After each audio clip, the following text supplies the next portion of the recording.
जब से पूर्व केंद्रीय मंत्री ज्योतिरादित्य सिंधिया ने कांग्रेस का हाथ छोड़कर भाजपा का दामन संभाला है, प्रदेश में सियासत का तूफान थमने का नाम नहीं ले रहा है। कभी एक दूसरे की तारीफों के पुल बांधने वाले नेता अब एक दूसरे के घोर विरोधी हो गए हैं। जी हां, हम बात कर रहे हैं इंदौर के दो कद्दावर नेता जल संसाधन मंत्री तुलसीराम सिलावट और पूर्व मंत्री जीतू पटवारी की, जब एक दूसरे को नीचा दिखाने का कोई कसर नहीं छोड़ते हैं। जी हां, हम बात कर रहे हैं इंदौर के ऐसे दो दिग्गज नेता जल संसाधन मंत्री तुलसीराम सिलावट और पूर्व मंत्री जीतू पटवारी की, जो एक साथ एक मंच पर कई बार एक दूसरे के काम और मेहनत की तारीफ करते नहीं थकते थे। लेकिन कहते हैं ना, सियासत में कब कौन अपना पराया और पराया अपना हो जाए ये कहना मुश्किल है। यही वजह है कि अब दोनों नेता एक दूसरे के घोर विरोधी हो गए हैं। सामेर का चुनाव, लोकतंत्र की हत्या का चुनाव, लोकतंत्र के सम्मान के लिए कांग्रेस पार्टी को जीतना है, इसके लिए भी हम दृढ़ संकल्पित हुए हैं। तुलसीराम सिलावट या बिकाऊ राम मिलावट, बिकाऊ राम मिलावट, बिकाऊ राम मिलावट, हर हालत में चुनाव नहीं जीतने देंगे। ये हम सब प्रतिज्ञा लेते हैं एक एक कांग्रेस जन के साथ। जीतू पटवारी जी बहुत जल्दी में, उनको टीका टिप्पणी करने के लिए सोचना चाहिए, मर्यादाएं रखना चाहिए, मर्यादाएं रखना चाहिए, मर्यादाएं रखना चाहिए, मर्यादाएं रखना चाहिए। देश में हर व्यक्ति जानता है, सिंधिया परिवार, कि जीतू पटवारी जो बोलते निराधार बेबुनियाद, इसका कोई भी न हाथ है न पैर है। अब क्योंकि मैंने कहा ना, कांग्रेस धरातल पे चली गई, इनके बोलने के अलावा कुछ भी नहीं है। दरअसल बुधवार को पूर्व मंत्री जीतू पटवारी कांग्रेस नेता और कार्यकर्ताओं के साथ रेसिडेंसी पहुंचे, जहां शहर विकास और किसान की बर्बाद फसल का सर्वे कराकर मुआवजा देने की मांग की। लेकिन जैसे ही मीडिया से उनका सामना हुआ तो वह मुख्यमंत्री शिवराज सिंह चौहान पर जमकर बरसते नजर आए। कि शिवराज सिंह चौहान जी ने दो बातें जब कमलनाथ जी की सरकार थी तो बहुत दृढ़ता से कही थी। एक, उन्होंने कहा कि बिजली के बिल मत भरो, सड़क पे लड़ेंगे और काटेंगे तो शिवराज सिंह जी खुद जोड़ने आएंगे। शिवराज सिंह जी जब से मुख्यमंत्री बने हैं तो जो 200 रुपये का बिल आता था वो 2000 रुपये का बिल हो गया। किसानों का ट्यूबवेल और फसलों का जो कृषि का कनेक्शन था वो सीधा डबल हो गया। किसानों की ऋण माफी बंद कर दी, इसलिए किसान और ज़्यादा ग्रसित हो गए और इसी बीच सोयाबीन की फसल बर्बाद हो गई। जब सोयाबीन की फसल बर्बाद हुई तो शिवराज सिंह जी ने कहा था कि 40,000 रुपया पर हेक्टेयर, 40,000 रुपया पर हेक्टेयर किसानों को मुआवजा मिलना चाहिए। अब वो मुख्यमंत्री है, कुछ नहीं करना, उनको सिर्फ सिग्नेचर करना, निर्णय लेना है कि 40,000 रुपया पर हेक्टेयर किसानों की सोयाबीन की फसल बर्बाद हो गई, न इसमें फली है, न जमीन से सूख रही है, पानी नहीं गिरा, फिर पानी ज़्यादा गिर गया, फिर बीमारियां आ गई।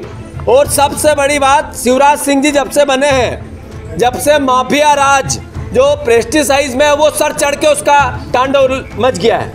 किसानों को नकली दवाएं बेचना, पेस्टिसाइड बेचना, उसका कोई सदुपयोग ही नहीं है किसानों की फसलों के लिए। तो लूट चारों ओर से चल रही है। कल शिवराज सिंह जी आ रहे हैं इंदौर में, मैंने कलेक्टर से अनुरोध किया है, कांग्रेस पार्टी का प्रतिनिधि मंडल उनसे मिलना चाहता है, हम विधायकगण मिलना चाहते हैं, जिला अध्यक्ष और शहर अध्यक्ष जी मिलना चाहते हैं। कांग्रेस पार्टी मुख्यमंत्री से मिलकर मांग करना चाहती है कि आपने जो कहा बिजली के बिलों का, आपने ही कहा सोयाबीन का 40,000 रुपया पर हेक्टेयर से मुआवजा का, वो काम आप पूरा करो, अन्यथा किसान सड़क पे आंदोलन करेगा। कोविड की महामारी के बाद शिवराज सिंह जी ने हमें रास्ते बताए ग्वालियर से कि भीड़ करो, जिसको मरना है मरेंगे, जिसको जीना है जिएंगे।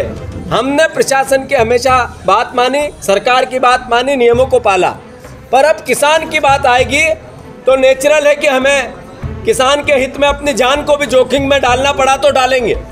और 40,000 रुपया किसानों को सोयाबीन का मुआवजा मिले, ये हमारी मांग है। ज्योतिरादित्य सिंधिया पर गंभीर आरोप लगाने पर सिंधिया के खास समर्थक तुलसीराम सिलावट जवाब देने के लिए सामने आए, जहां उन्होंने जीतू पटवारी को मर्यादा में रहने की बात कही। सिंधिया समर्थक मंत्री तुलसी सिलावट का कहना है कि जीतू पटवारी बहुत जल्दी में है और उनको तीखी टिप्पणी करने से पहले सोचना चाहिए, मर्यादाएं रखनी चाहिए। जीतू पटवारी जो बोलते हैं वो निराधार है और उनकी बातों का कोई भी हाथ है ना पैर है। कांग्रेस धरातल पर चली गई है, इनके पास बोलने के अलावा कुछ भी नहीं है। जी भैया बताइए, कल जीतू पटवारी ने जो है आरोप लगाया कि सिंधिया जी गद्दार हैं और उन्होंने वो क्या वादे की बात करते हैं वो कुछ नहीं कर पाए, पार्टी छोड़ के चले गए, क्या कहना चाहते हैं आप? शिवराज जी को भी निशाना बनाया इन्होंने। अब आप जानते हैं जीतू पटवारी जी बहुत जल्दी में हैं, उनको टीका टिप्पणी करने के लिए सोचना चाहिए, मर्यादाएं रखना चाहिए। देश में हर व्यक्ति जानता है, सिंधिया परिवार, कि जीतू पटवारी जो बोलते निराधार बेबुनियाद, इसका कोई भी न हाथ है न पैर है। अब क्योंकि मैंने कहा ना, कांग्रेस धरातल पे चली गई, इनके बोलने के अलावा कुछ भी नहीं। जो व्यक्ति आपको मालूम है, देश के पूर्व केंद्रीय मंत्री माधवराव सिंधिया जी की दुखद घटना हुई थी, आपको मालूम है? कौन सी रैली में जा रहे थे? जब ये कहा थे जीतू पटवारी, जब देश की एक रैली में, उत्तर प्रदेश में कांग्रेस की एक रैली को समर्पित, जो व्यक्ति अपना जीवन कांग्रेस को दिया, इनको स्मरणीय है। तो मैं आपसे पूछता हूँ, जब ये इतनी बात कर रहे हैं, जब लक्ष्मण सिंह जी गए थे, जब इन्होंने क्या टिप्पणी की थी? ये सेवा, मैंने बोला ना, ज्योतिरादित्य सिंधिया जी मध्य प्रदेश के विकास के लिए, मध्य प्रदेश की प्रगति के लिए, मध्य प्रदेश की उन्नति के लिए, अन्नदाताओं के लिए, युवाओं के लिए, माता बहनों के लिए उन्होंने ये पार्टी छोड़ी। मध्य प्रदेश में आगामी दिनों विधानसभा की 27 सीटों पर उपचुनाव होना है। ऐसे में कांग्रेस छोड़ भाजपा में शामिल हुए तुलसीराम सिलावट का सावेर से चुनाव लड़ना तय माना जा रहा है, जबकि जीतू पटवारी ने मंत्री सिलावट को हराने के लिए कमर कस ली है। बहरहाल ये देखना रोचक होगा कि लंबे समय से एक साथ एक पार्टी में रहने के बाद अलग हुए नेता अब कौन किस पर भारी पड़ता है। ब्यूरो रिपोर्ट, खबर मध्य प्रदेश।